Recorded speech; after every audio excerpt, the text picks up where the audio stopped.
Check 1, 2. Go! Curious about real estate? Yes! Then you've come to the right place. Get the knowledge you need. Get over the fear and get started. This is the Michael Quarles Real Estate Show with your host, Michael Quarles.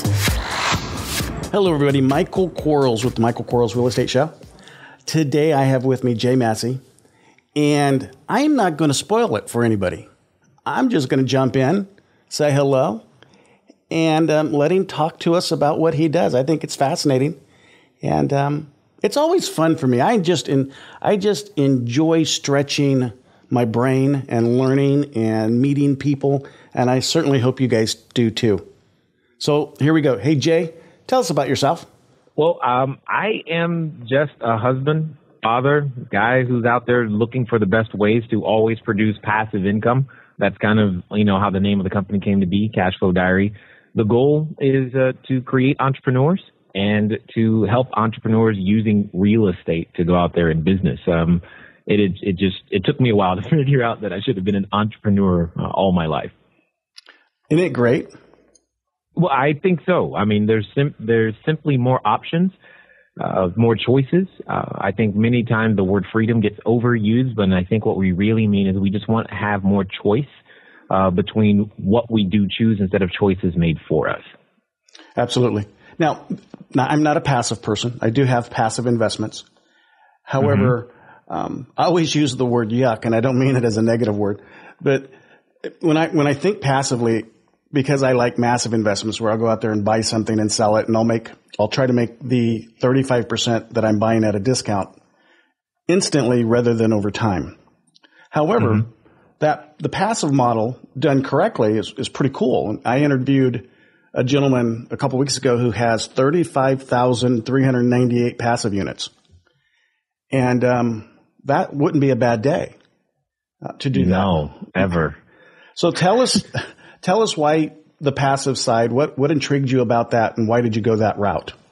Well, for me, it has to do with how I got into real estate investing. So prior to real estate investing, immediately prior, I was technically homeless and squatting a bank-owned property. But what happened for me was, it was a series of events. My wife, when she's pregnant, she has a condition known as hyperemesis. What that simply means is that when she's pregnant, she cannot eat or drink. So that was a challenge. And then one day to blow off steam, I went to go play volleyball. I jumped, I landed on a guy's head, punctured my lung, and then I developed a condition known as pleurisy, which combined with a drug interaction in my asthma made it impossible for me to walk and talk simultaneously without fainting. So wait. I have to jump in here because there's a joke somewhere. I'm not going to say she couldn't eat or drink. You couldn't walk or talk. That is exactly right. Man, as long as you could juggle, I guess that would be okay. Right, exactly. And that was, you want to talk about juggling. What we were juggling was, do we pay the electricity bill or do we buy food? That's the kind of juggling we were doing at that particular time. So I started selling our personal possessions on eBay. I would go buy Disney memorabilia from garage sales or clean out our friends' closets and garages and just put it on eBay. So that people have a clear understanding, what I mean is I try to find something on Thursday, put it up on eBay on Friday so it would sell on Saturday. So hopefully by Sunday or Monday, I'd collect the money and we could eat. If we didn't, and if I wasn't successful, we didn't eat. That's just literally what it was, because I had previously been a financial planner, and that's great and all, except people typically want you to be able to walk and talk, and they don't want to visit you at the hospital when trying to plan their retirement, because that's what I was doing. I was at the hospital trying to support my wife in whatever way that I could. And it was around that time a friend said, "Hey, I got a solution for you." And I needed a solution, and he said, you should become a real estate investor. You're like, what's that, right? It didn't make any sense. That's really all I'm trying to say. It just, there was nothing about it, Michael, that made sense. Like, zero. Because at the time, I'm squatting a bank-owned property. Our credit score is 398. We don't have $75 to put together. And he's like, yeah, you should provide housing for other people. I'm like, okay, sounds great, but how's that going to work? And it just set me on this path, because here's the thing. What we needed, and what every person listening to me right now needs, You don't need a job at all. What you need is a source of income. And that was the thought process that began to set me free. And I was like, well, how many assets do I have right now today that are working on my behalf when I can't work? If I can't walk or talk and my wife can't eat or drink, we made no money at the time. That was the initial problem. So I've been after solving that problem. I was like, well, if I get sick again, I want to be able to still eat. That means I have to own an asset of some kind and then sell the use of that asset in the marketplace and derive my income. That's what I have to do. And the only thing I knew at the time was real estate. It was the thing that had proof of concept. It's what made sense. And then my friend said, hey, you could do it with no money, no credit. I'm like, good, because I got neither of those. I'm in. And what was the first one? Tell us about the first property. Well, the first one I actually closed on, or the first one I was writing, those stories from the beginning are just actually kind of funny. Well, hang on. You're talking to a man that wrote a bad check for his first property. I did not realize when they asked me for my $2,000 deposit check that meant that they were going to try to cash it. I thought it was a deposit check. Awesome. Okay, so you got those too. Yeah. Excellent. Yeah, I did all kinds of shenanigans because, hey, I'm just trying. You said do this, I did that. I mean, when I remember when my very first one that I ended up closing, it was so bad. I negotiated verbally with the lady. She said, "Cool, okay, I'll sell you the house," because I was doing a wholesale transaction. Actually, I was intending to do a buy and hold wholesale transaction that turned into a buy and hold. And then she said, "Yeah, I'll sell you the house." I'm like, "Cool, great." And then I was like, now what? Now, mind you, I'm telling the seller, now what? I don't know what to do. Oh. I have no documentation, no paperwork. She's like, well, we got to have a contract. I'm like, you're right. I'll be right back. And then I had to go get a contract. And then I had to get someone to tell me where to put my name and where do I fill in the blanks? She said, yes, I just don't know how to put it on this piece of paper. And then I took it back to her. Okay. Was this a relative or someone you knew really well? Or was this? No, not at all. Complete strangers. I had to build from zero. All of my transactions, especially at the beginning, were all with people who I had never met. I had to get to know. I'm talking 100% cold market. Nobody was on my side at that moment, save my wife and Lord. That was about it. But I guess that was all I needed. You know, there's something about burning the boat or having your boat burnt, whether you wanted it to be or not. And right. Having to actually work yourself out of the hole and survive. Right. That, I have some coaching students and they always ask me, should I burn my boat or should I keep my day job? Most people should keep their day job until they can replace their day job because it's a mentality difference between, do I want the security and want that reliability, or do I have the wherewithal mentally to say, hey, no matter what, I can succeed. Now, I'm more of the burn the boat kind of person, but not everybody is. And your boat burned by its own. My boat was, there was no option. I mean, I had tried to get a job. And that's the thing. I've come to learn that the challenge is that most of us, we are not educated. We are well schooled, but we're not educated. Because the purpose of education is to teach you and I to recognize opportunity. And most of us have only been trained to recognize an opportunity spelled j.o.b. And that was my challenge at the time. I was only trained in how to recognize a job. And I wasn't trained to recognize real opportunity that goes out there, creates value, etc. And this was my training. This began my training in essence, in earnest. And it's been something that I've continually said to students over and over and over and over again, because you're absolutely right. There are some people like, look, dude, you may want the benefits of real estate investing, but you are not a real estate investor. Let's be really clear about it. You're just not the entrepreneurial type, but that's okay. Right. Because everybody's needed. And I say it a lot, and it probably, when someone hears it, they may think I'm putting someone down, but I'm not. We need school teachers. We need truck drivers. We need accountants and attorneys and doctors. Right. If everybody was a real estate investor, there wouldn't be that thing, right? There would be chaos in the marketplace. Oh, my goodness. I cannot imagine. Can you imagine 1,000 of us going to a football game? There'd be riots and everything breaking out. It doesn't work that way because somebody's got to do the paperwork. Lord knows I am not good at it because the 1,000 of us wouldn't make it to a football game because somebody would forget a detail. The paperwork wouldn't get submitted on time. I thought you bought the tickets, right? Right. I thought you got them. Oh, I didn't get them. You got anyway, there's just other skill sets that I know I'm not gifted with, but that are required in order to make a thing happen. You know, I'm a very, very, very, very, very good juggler. I just can't catch. I can throw those things in the air. And trust me, I mean, I can have like 15 different balls in the air at the same time, but I can't catch a single ball. It is a unique skill, and only a few of us have it. I love it. So enough about us, right? Here I am, not me, but here is a person who may be struggling, who may be in a similar situation that both of us have been in before, and that's called being poor. And they need to get out of that cycle. And they enjoy the fantasy of not having the j.o.b. What's their first step in your opinion? Okay, got it. So there's in my book in many different places I teach a step-by-step process that helps you transition, and everybody's going through these steps regardless of industry, regardless of what you're trying to do. But the first thing is which hopefully they already have, is the desire. It's the only part of the system that I can't give you. You can't really train. You just got to come with it. Right. And hopefully you have it. If you do, great. If you don't, you got a problem.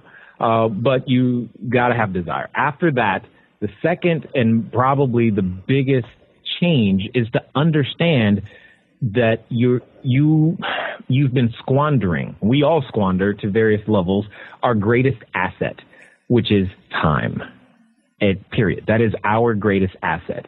We've been selling it too cheaply, and we squander it. So once you begin to have that mindset, the next thing you must do is to begin to develop new talents or skills, because it is those new talents or skills that you have yet to develop that are the ones that are preventing you from achieving these new levels of income, these new levels of freedom, these new levels of thought, this new level of reality that is absolutely out there for you.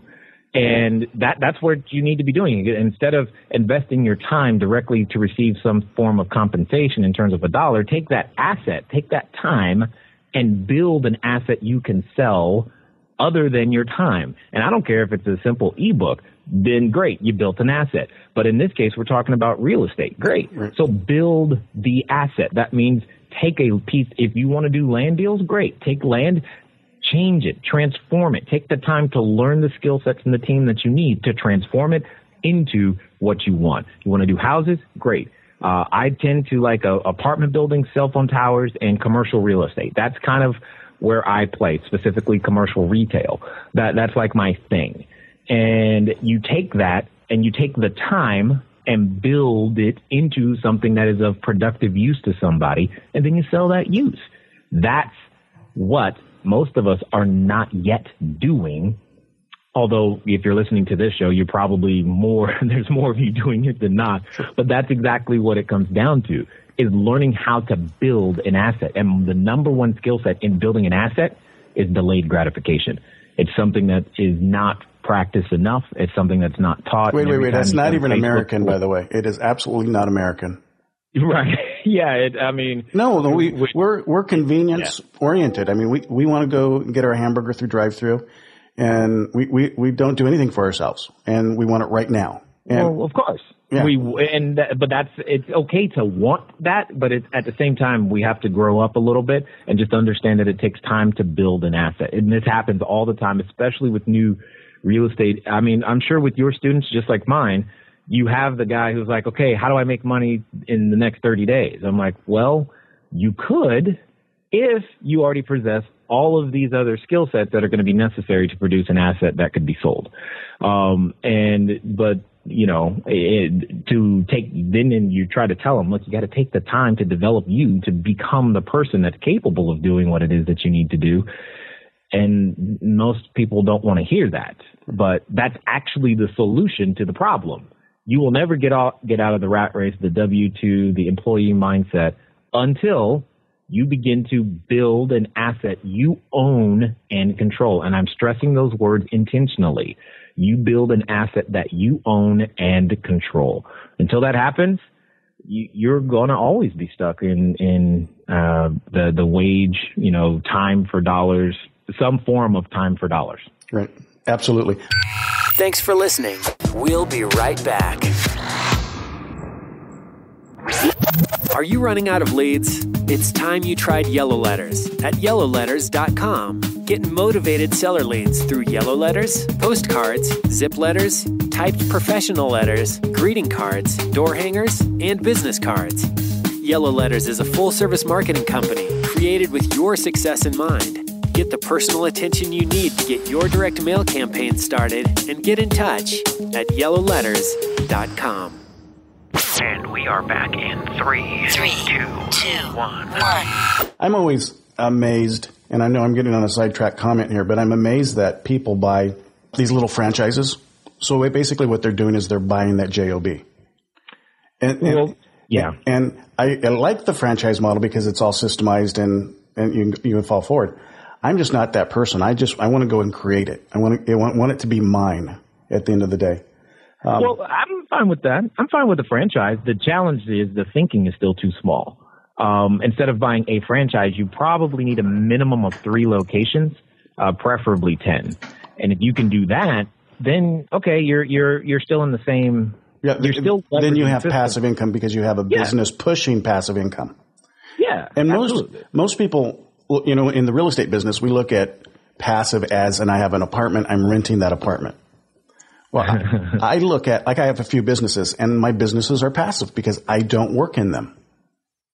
They push off an asset to me on a monthly and annual basis that I'm not required inside of to fulfill that. And it's great. I tell you what, if anybody is listening, if you ever have the opportunity to have a business, but yet not be responsible in it, or, it doesn't require you, have that. But that's a true entrepreneur, right? Most people start off as the technician, then they go to the manager. Very few people jump into the role of the entrepreneur. And it's a great, when we jump off, into the green side, I call it. Well, one of the great gifts I was given was a complete ineptitude at how to use a hammer and a nail and those types of things. So I never actually got the experience of being the technician from a real estate side. So I skipped over that because anytime I saw a broken door or tub or plumbing issue, I knew I couldn't do it. So I was from the beginning going, well, I got to go find somebody. I'm now learning that was actually a gift. I didn't know that I had avoided a trap by not having that skill set. Right. I enjoy understanding what side of the nail you should hit first. Yes.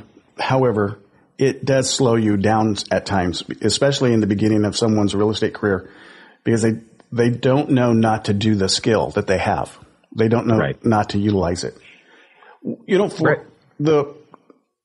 of the statements I hear from a lot of people, and they don't necessarily say it this way, but they say a version of it, and that is, I'm afraid. I'm afraid to leave my j.o.b. I'm afraid to gamble on marketing. I'm afraid to meet someone I don't know and talk about something I know nothing of. How do you conquer your fear? Well, the issue is in the thinking. That fear can somehow be conquered in the sense of obliterated, all done with. And that's what happens when you conquer a kingdom or you take over a land. The prior person in charge was somehow deposed, or if you're talking biblical times, they just died and they were no more. That to say that that's possible with an emotion so visceral like fear sets one up for failure, in my opinion, from the beginning. Instead of focusing on conquering fear, we need to be focusing on developing courage, because fear is going to be there with you all throughout this entrepreneurial life journey. It doesn't go away. And the cool thing is it's a response, and you have trained yourself. Your body is conditioned to, when it feels these emotions that you call fear, that we call fear, we are currently trained to respond a certain way. So it's not that, I don't know, Elon Musk. It's not like he doesn't feel fear. Donald Trump. It's not like he doesn't feel fear. Obama.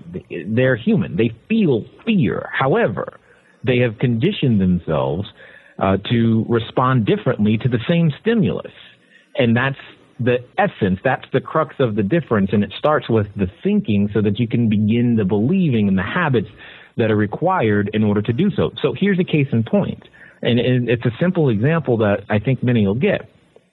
If you find yourself in a situation where you are lacking financial resources, you're like, ooh, I need money. You're like, I need some money for that.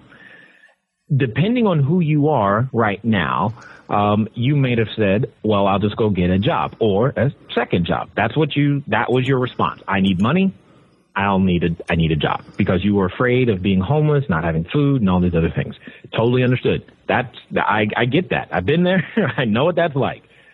However, others of you, when you go, I need more money, you think, I know, I need more billable hours. I got to go get a client. That's what I got to do. I got to sell another mortgage. I got to sell another house. Okay, so that's a different type of person. Yet still others of you go, well, I need more money, so I know I need to develop a service or product and see if I can't have 1,000 people buy it over the next 30 days. And if I have 1,000 people buy it, my net profit will be this, and I should be good. And that's what you do. And yet others of you still go, you know what? I need more money, so I know what I'll do. I'm going to take instead of spending the money I've got, I'm going to find somebody who's running a system right now and see if they can't, over the next, quarter, 2 years, 5 years, 10 years, whatever, produce enough income for me, or enough dividends so that I can go out there and do what it is that I want to do. Everybody is responding. In that example I just gave you, 4 different people are all responding to the same stimulus, but they're all responding differently based upon their emotional makeup, how they've learned to generate value in the marketplace. And that's really what it comes down to. So, I feel fear. I'm sure you do too, but you've also learned how to respond differently. Just let me see, maybe even a year ago, probably the most recent funny for me in terms of feeling fear was you mentioned marketing, and I had not ventured off into paid marketing a whole lot.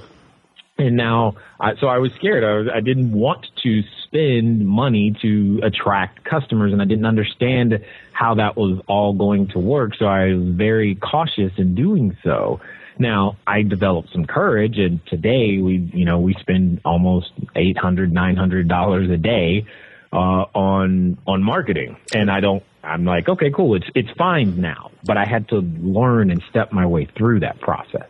I did too. I remember the day that I took out a full page ad in the newspaper. And for those of you that don't know what a newspaper is, we all used to look at it. Now none of us do. Anyway, a full page ad, the real estate section, full color. I absolutely knew what it was going to cost me. I had to sign up for 26 weeks out of the year to get it for the price I bought it for that day, which was thousands of dollars. However, prior to making the decision to do that, because there was a lot of fear involved in that, there was a lot of fear of loss, I set my goals, and then I went out and lived or imagined living my goal, which was make more money, have more things. And the moment I said, well, in order to have what I want, I now have to conquer my fear. Conquering the fear wasn't hard at all, because I placed something greater beyond the fear. So I created the courage. And that was it was a great day. The phone blew up. It was like, oh, why haven't I been doing this before? I know it didn't, and that's the case for most of these things. And you said it very, very well. You developed and created the courage. Often, your focus, and that's really the key of this, is your focus became on what it is that you wanted to have happen in terms of the new outcomes and life you wanted to experience. And in order to get to that point, well, your brand needed to be exposed to more people. And the number one, if I had to pinpoint the number one issue for every real estate investor that I currently know, experienced and knew alike, is the fact that they don't market enough. Not enough people even know that they're in business. And that's usually the crux. You say, well, there's no deals in the marketplace. No, there's deals. They just don't, the deals that are out there don't know you exist. You say there's no money. No, there's too much money. And that's a whole nother topic for another day. But the challenge is that the people with the money don't know you exist. Right. And that's really what it comes down to. You know, and that example is so clear in today's political marketplace, right. Irrespective of who we like and what have you. But some of these people that are running they're so into marketing that, I mean, one person can spend, $1 million, which another person has to spend $100 million. And it's how they're marketing, what they're doing inside of their marketing. And sometimes not spending $100 million actually will get you more than spending $100 million. You have to be marketing correctly and smart, but you have to be doing it at some level. And agreed. I'm always amazed that, the going out of business sells. That's the first time they put up a banner in front of their business. The right. First time they ever told anybody that they were I'm going out of business sell. It's like, wow, right. Why wouldn't you have done I'm in business sell instead of going out of business sell? But at least once. Put it somewhere in there, please. And that's exactly the challenge I see most entrepreneurs dealing with is and the challenge is that there are so many skill sets to this thing. And I know that it feels overwhelming. You're like, I'm never going to get there. Well, you'll make small progress over time. It's not going to happen in a 3-day weekend boot camp. That's just not the reality of it. Right. At least it's not been my reality. Well, Jerry Buss, who was the owner of the Los Angeles Lakers. Mm-hmm. I don't know this for a fact, but I'm going to assume that I know it and it's a fact. But I bet he's never dunked a basketball. I bet you he's never flown through the air. I'm gonna go for, you're probably right on that one. There's definitely no evidence on YouTube. I can't even imagine. But yet, how many basketballs has he dunked? Meaning, if you lack skill in doing something, just go hire the skill. Right. Because there's plenty of people that can dunk a basketball that want to get paid really well. And it's what's weird about the things that we don't do in life is we're so afraid to compensate an act or an action or somebody to take and do a skill that we don't do because it's going to cost so much. But we don't realize, wait a second, if I give Shaquille O'Neal $30 million or $100 million, I get back 10 times that. Right. I would want to have as many Shaquille O'Neals on my team as I can, paying all of them $100 million a year. But you're speaking my language, Michael. Go. But I understand that there's, in the beginning, there's that struggle. I don't have what I don't have. I don't know what I don't know. I don't even know what I don't know. And, but you start. So if I wanted to get in the passive business, could I call you to start? Because they can't call me because I'm not a passive investor. Well, yeah, that's part of, and that's the only, again, that's why, the name company, Cash Flow Diary, that's what we train people to do, period. Cash Flow Diary. Yep, Cash Flow Diary. We train you from wherever you are. I don't care how much money you have or don't have. We train you to become a real estate entrepreneur that holds and develops assets, period. So that means we train you how to find the properties. We train you how to raise the capital for any size. Millions upon millions of dollars if that's what you want to play. Obviously, the multifamily buildings, cell phone towers, commercial real estate. We train you to hold assets. We're definitely not we're not you. After spending all that time getting to know an asset, I hate to let it go. You know what? And if I didn't have people that could catch the balls I throw in the air, I wouldn't like it either. Yeah. Okay. I get you. You're built differently. I did try what you do and I just didn't do it well. I was just better at building an asset and holding it. Yeah. And that's kind of just where I've fallen. Plus it solves my innate need of, it solves that concern. If I get sick again, my wife gets sick again, what's going to happen? Oh, I think that there's a lot of validity to the business model. And for the longest time, it was hard for me to even come to that conclusion because I'm so aggressive on massive investing. However, the reality is, and I don't know if it became an age thing or if it became a realization of enjoying passive income from business and then looking at real estate passively and going, wait a second, it's the same thing. It's just, instead of a printer, it's called a front door kind of concept. And so I can appreciate it. I'm more of a hunter than the filleter, but let's face it, just like I talked with Shaquille O'Neal about him, we can hire those people that do that really well. But in my business, a lot of the need for the asset, so the capital, is taken away because we can do sub-2, we can do seller financing.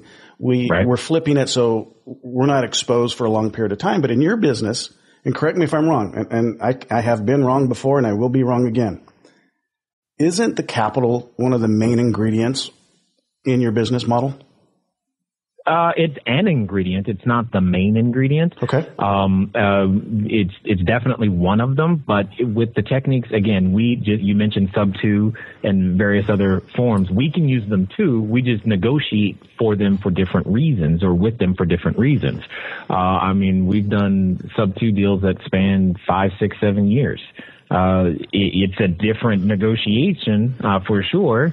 It's a different exit for sure, but it's definitely doable. I mean, we spend way more time in the negotiations up front because we have to focus on operational expenses, not just capital expenditure, but it's still there. And if you learn to negotiate properly, that's again where we spend a lot of our time. If you learn to negotiate property, that big number that looks like a big looming number, you can get that whittled like way down. I mean, one of my best purchases ever was a 70 unit building, and again, it was a structure. It was already entitled. Now, I tend to like things that are vacant. That's like my thing. So 70 unit building. You like 70 unit buildings that are vacant? I prefer things that are 70 units and larger, yes, and that are preferably vacant because that's less of a risk than something that already has tenants in it, for many, many reasons I could go into. But that in this particular case, that particular building, 70 units that was vacant, I was able to purchase it for $60,000. Now, obviously, we negotiated a lot on the front end to hedge many different risks and bets. So that's just one example of what I'm talking about. Another is one of the commercial assets that I purchased, was able to take a $750,000 purchase price and only need $100,000 and negotiate seller financing in this particular case via purchase money mortgage. And then I went and syndicated the $100,000. So net out of my pocket in that particular case was actually zero. Same thing with a 182 unit building. It was $1.85 million, if I'm not mistaken, $500,000 down, syndicated that $500,000 and negotiated seller financing for the rest. Again, all three of those transactions that I just said, any person listening to me can gain the skill sets to do, and all three of them cost me absolutely no dollars out of my pocket. So what was the percentage gain that you had? That was a trick question, by the way. What's that? No, I was going to ask you the percent of gain, but I realize if you don't have any money in it, I know it's a trick question. So. Oh, got it. Return on investment. Exactly. It's based upon a skill set, and that's what I like about it. I mean, with the correct skill set, you can go buy any building you want, and I do mean that. Which goes back to your third of your 10. You said desire, time, and the third one was talent and skills. Correct. It goes back to learning that skill set, and I think that would be invaluable to know. If anybody listening has ever thought about multi-units, to understand how to put the money in place, I think is invaluable. And what do you want to share that I haven't asked you to share? I mean, I think we're doing a pretty good job in covering lots of the bases. The main thing I want to make sure that people hear is remember what I said at the beginning. I was squatting in bank-owned property. I'm a college dropout. I didn't have any training in this area. No money, no credit. Nothing about my background says, ooh, he's going to be a great real estate entrepreneur one day. Nothing. And it was all learned. Therefore, you can learn it too. And that's really what I want people to understand. And is that it all can be learned, but it all takes work and it all takes time. And if you're willing to put in the time and the work, over time, you too can be that real estate entrepreneur. I truly believe that. I've seen so many of our students start with very, very little, and some start with a lot. And either way, I've seen the same thing happen time and time again when they devote themselves to actually going out there, practice what we call PDR, practice, drill, rehearse, practice, drill, rehearse. If you go out there and do it, over time, you become this new person. And the only difference is really between the person who has resources and the one that doesn't is just their work ethic. Typically the person with resources at the moment usually has a better work ethic, and therefore they see results faster. So our most successful actually have jobs, and we get them out of their jobs really, really quickly because of it. All I'm trying to really say is your story, it's not over. It's still going. It's a new chapter time. It's a new page time. And there are solutions out there for you if you would but be willing to learn. Yeah, I know you went to college. It's still time to learn. Yeah, I got it. You graduated high school. You did all that. You thought learning was over. All I'm really trying to say is that's not the case. Your learning is actually still going, or should be. And required if you want change. If you're not satisfied with what you do when you get up in the morning before you go to bed at night, if that middle part of your day doesn't reward someone, they should change. And if they have that's the other thing. That's the other thing. Or recognize that you actually don't want change. There are sometimes we have things on what is been called your vent list. This is just something I want to vent about. It's not on my change list. I'm not ready to change it yet. Okay. Just recognize that it's just on your vent list. I'm not really ready to do something about it. So quit pretending like you are, because that'll hurt you a lot too, because you'll start thinking, well, I tried this before. No, you probably never really tried. You just pretended. So don't pretend. Okay. Just do or do not. There is no try. Total Yoda right there moment, but you get my point. Right. Absolutely. How do we get a hold of you? Oh, I'm easy to find. If you type in Cashflow Diary in Google, you're going to find me. But Cashflow Diary podcast, we have a podcast in iTunes, hundreds of episodes now. We've got, in fact, if it's okay, I even have a webinar that some people who are just beginning might want to take advantage of. It's just at cashflowdiary.com/rock solid. And I just go over one of our case studies where we had a student who was able to get his first 24 units inside of 12 months. Long story short, he's quit his multi-six-figure job and all this other stuff. So it was pretty cool to be able to help make that happen. And at the end of the day, if you just want some good information, just go to cashflowdiary.com. I actually did before, and you absolutely have a ton of information there. And I was absolutely impressed, and I appreciate it. Now I have the last question I'm going to ask you. And okay. And please don't be offended. Go for it. But what happens now when you buy in a building that you believe is vacant and someone is actually squatting in it? What do you do? Well, we have systems in place to deal with squatters or temporary residents. No, I mean the fact that you yourself at one point was that person. Got it. Yes. One of the angles I do try to take is I try to employ them if I can, because typically, I know it sounds crazy, but I want to take advantage of their institutional knowledge of the neighborhood. Mm-hmm. They actually know the people in the neighborhood. And we did this at one building, and he performed swimmingly in terms of groundskeeper and security, especially at night. Because when you're going through the lease-up process, nobody, and I mean nobody, wants to be the first person in in a building where there's no... That's been vacant. They're the only... Yeah, right. That nobody wants to be the first person.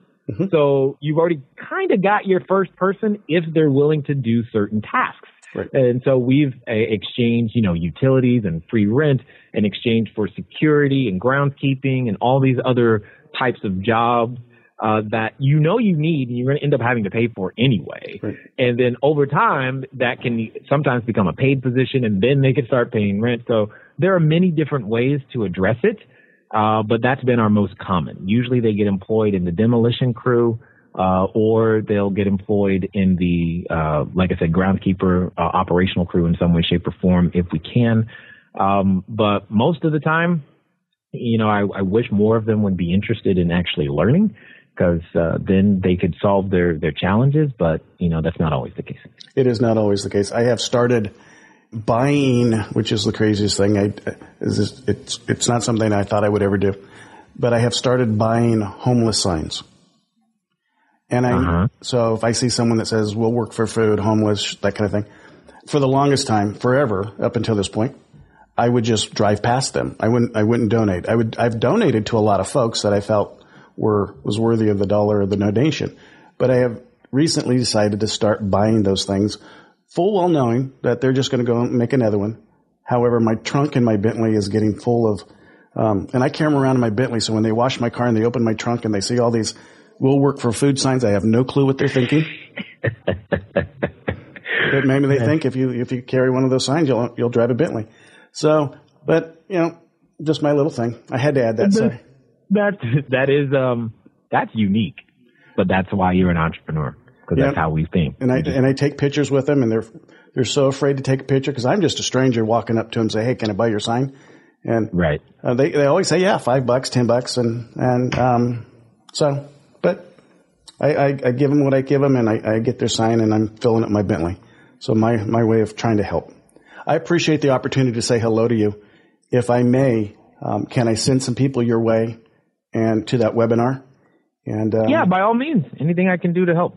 Very good. Because I think some of my students who, because I'm on the massive side of investing, or the opposite side of passive, and sure. I think some of them would really like to learn that other side, and some of them would be, I think would take to it really well. And, and then here's the crux of the issue. I think both sides are required in order to have a fully balanced business. And here's why. Your side is phenomenal for making great income, period. However, when you're ready to build wealth, you got to hold something, and you want to increase that net worth in some way. You got to hold something. I don't care if it's a business or whatever. You got to hold something. So you got to hold something. And the challenge is you typically, specifically when you have high income, that comes along with high taxes.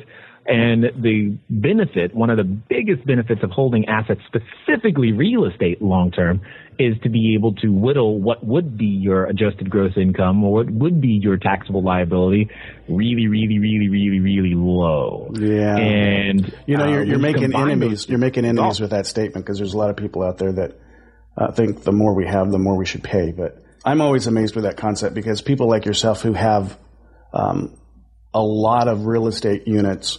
How many people are you putting a roof over? I think that's incredible.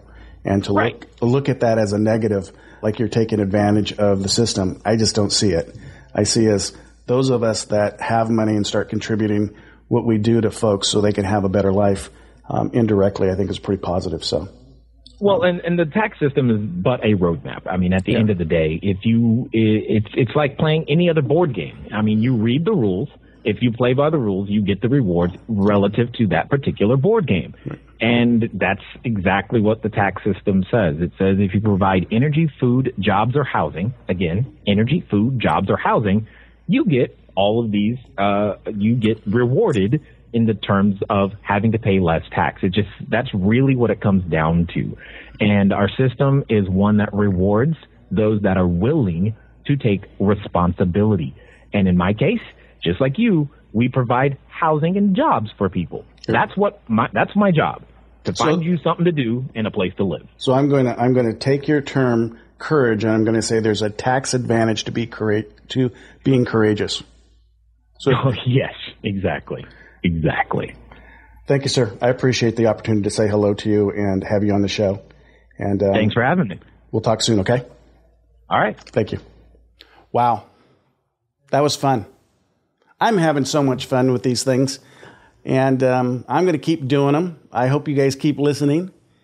Remember that webinar that he spoke about? We're going to have it on this page or on our page on our site if you're listening through iTunes.